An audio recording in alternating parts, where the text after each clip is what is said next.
Jika memang ada agensi yang minta uang cas, sebisa mungkin lakukan pembayaran resmi di kantor.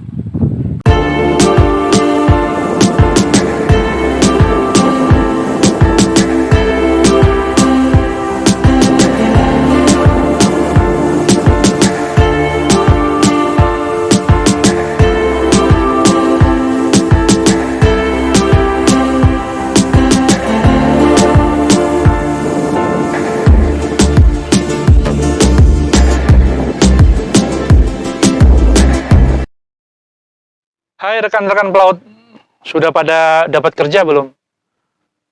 Video berikut semoga membantu ya.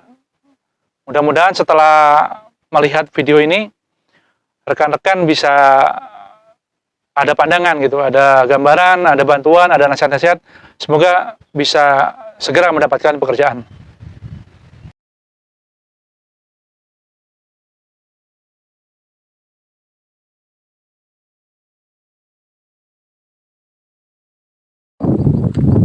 Ternyata kita mendapatkan pekerjaan baru itu informasinya bukan berasal dari teman-teman dekat kita.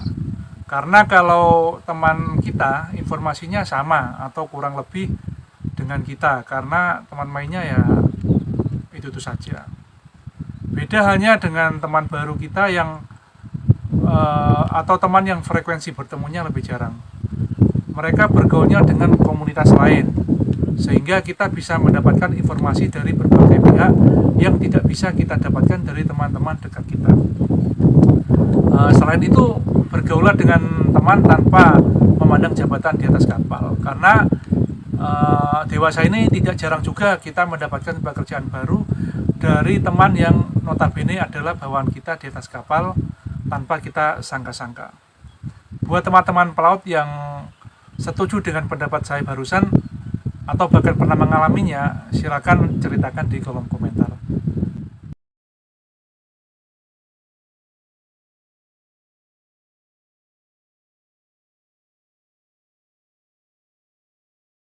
Cara tepat berinteraksi dengan agensi atau broker, jika memang ada agensi yang minta uang cas, sebisa mungkin lakukan pembayaran resmi di kantor.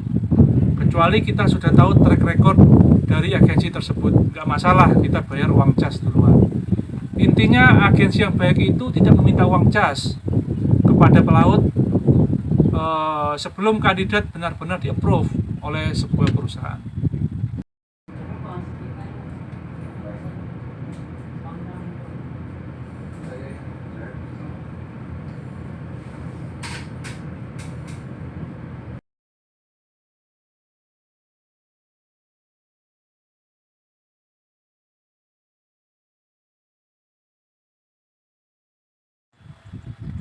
Ini kisah nyata. Jadi beberapa waktu yang lalu teman saya batal berangkat ke Kuala Lumpur lantaran masa berlaku paspornya tinggal 6 bulan. Jadi teman saya ditolak maskapai pada saat check-in karena peraturan terbaru dari maskapai menyebutkan bahwa minimal paspor valid 1 tahun untuk bisa terbang ke Malaysia. Kesimpulannya, kita harus bijak untuk segera mengganti paspor kita walaupun masa berlakunya belum habis atau expire. Terus bagaimana dengan sertifikat-sertifikat keahlian pelaut yang ketika dicek di server perhubungan laut sudah tidak ada expire-nya. Namun di sertifikat fisiknya di bagian pojok kiri bawah masih tertulis sertifikat berlaku 5 tahun. Jawabannya tergantung perusahaan tempat kita bekerja. Kalau mereka nggak nyuruh untuk ganti sertifikat, berarti tidak masalah.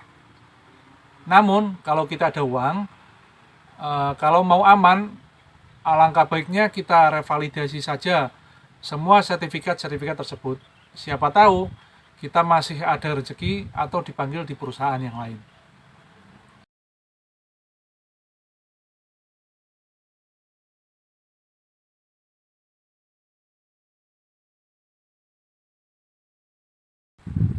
Contoh kasus, ada lowongan second engineer untuk kapal ASD TAG dengan horsepower 8000.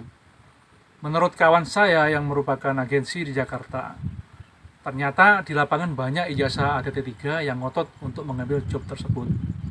Mungkin mereka tidak membaca atau memahami masalah endos ijazah.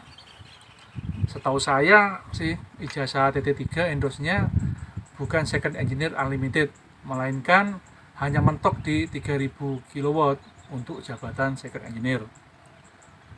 Jadi kalau kita masih ngotot, kita nggak bakalan dipanggil sama agensi. Coba sekarang posisi dibalik, kita yang jadi agensi, yang mana pelamar yang masuk ratusan, bahkan ribuan. Jadi kalau ada pelaut yang masih ngotot, padahal ijazahnya nggak sesuai dengan kualifikasi sebuah pekerjaan, jadi bagaimana? Pasti nggak akan kita pakai kan pelaut tersebut.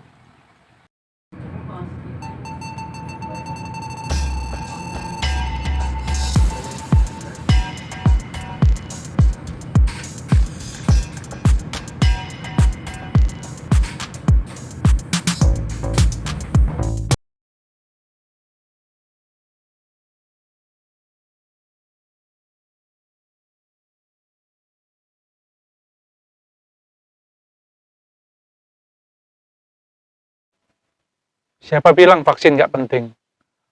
Beberapa bulan yang lalu di negara Kuwait banyak chance untuk pelaut Indonesia. Namun banyak juga rekan-rekan pelaut yang tidak bisa kerja di sana lantaran vaksinnya Sinovac. Hal ini dikarenakan negara Kuwait melarang pekerja migran untuk masuk ke negaranya jika divaksinasi Sinovac. Jadi zaman sekarang ini, walaupun seorang pelaut berpengalaman, bisa saja gagal join di kapal hanya gara-gara salah vaksin. Saran saya, pilihlah vaksin yang fleksibel, yang mana tidak ditolak untuk masuk ke negara-negara di mana pelaut Indonesia banyak dipekerjakan di sana.